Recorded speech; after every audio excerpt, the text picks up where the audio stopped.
Hello everyone, এটা শিবশক্তি ধাম দুর্গাপুরের।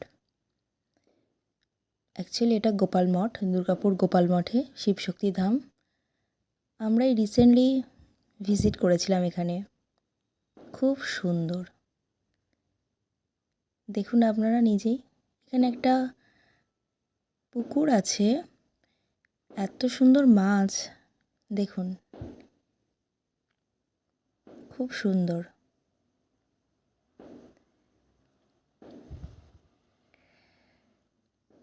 দেখলেন কত বড় বড় মাছ এখানে। আর মন্দিরটা ওই যে দেখা যাচ্ছে দূরে, ওটাই মন্দির। আমরা এখানে বিকেলে এসেছিলাম। বিকেলে এসে সন্ধ্যা আরতি দেখেছি, প্রসাদ পেয়েছি। শুধু তাই না, আরতির তাপ পেয়েছি, ফুল পেয়েছি, কত কিছু। খুব ভালো লেগেছে। আপনারা যারা দুর্গাপুরে থাকেন বা দুর্গাপুরে কোনো কাজে এসেছেন বা আসবেন বা কর্মসূত্রে দুর্গাপুরে আছেন, তারা নিশ্চয়ই একবার না একবার এই গোপাল মঠে ভিজিট করবেন। গোপাল মঠের এই মন্দিরে মনটা ভালো হয়ে যাবে। এত সুন্দর মন্দির, সত্যি মনটা ভালো হয়ে যাবে। আর কত বড়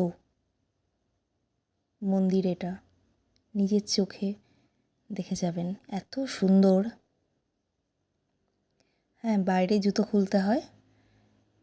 বাইরে জুতো খুলে আপনি ওখানেই প্রসাদ, পুজো দেওয়ার সামগ্রী পেয়ে যাবেন, এসে পুজো দিতেও পারেন। আমরা একবার এইটা আমি এই ভিডিওটা অ্যাকচুয়ালি আমার বিকেলবেলা। দেখুন কী সুন্দর হাতি, কী সুন্দর কারুকার্য করা। মন্দিরটা পুরো খোদাই করা পাথরের ওপরে। আমি কতটা তুলতে পেরেছি আমি জানি না, বাট আমি চেষ্টা করেছি যতটা তোলা যায়। এত সুন্দর মন্দির, আমি জানি না আমি কতটা পেরেছি ভিডিও করতে। দেখুন, নিজের চোখে দেখলে আরও বুঝতে পারবেন এত সুন্দর।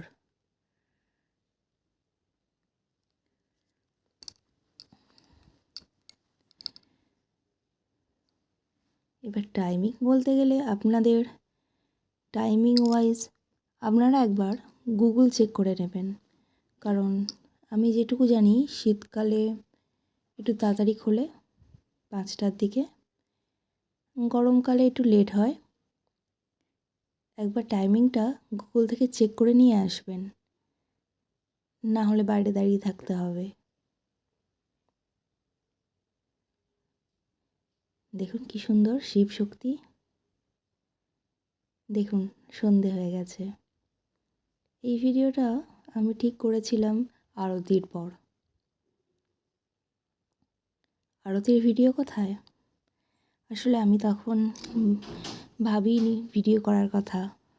এত সুন্দর আরতি হচ্ছিল, আমি এতটাই মুগ্ধ হয়েছিলাম, দেখছিলাম এতটাই মুগ্ধ হয়ে।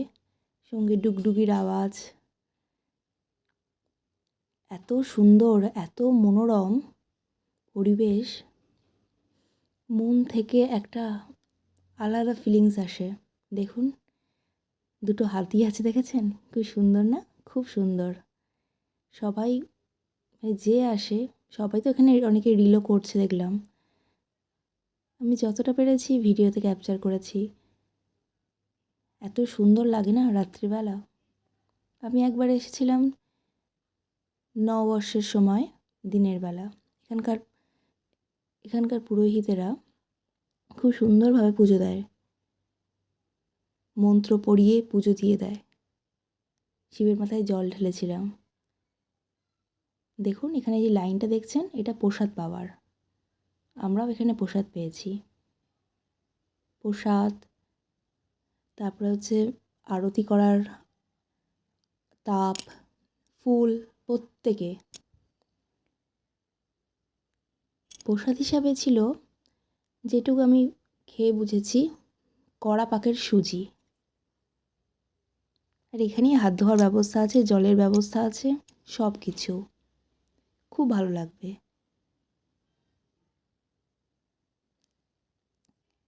যারা আমার মতো সময় কাটাতে ভালোবাসেন মন্দিরে, তাদের খুব ভালো লাগবে। এখানে আসার জন্য bus easily available station city centre থেকে, এছাড়া আছে অটো।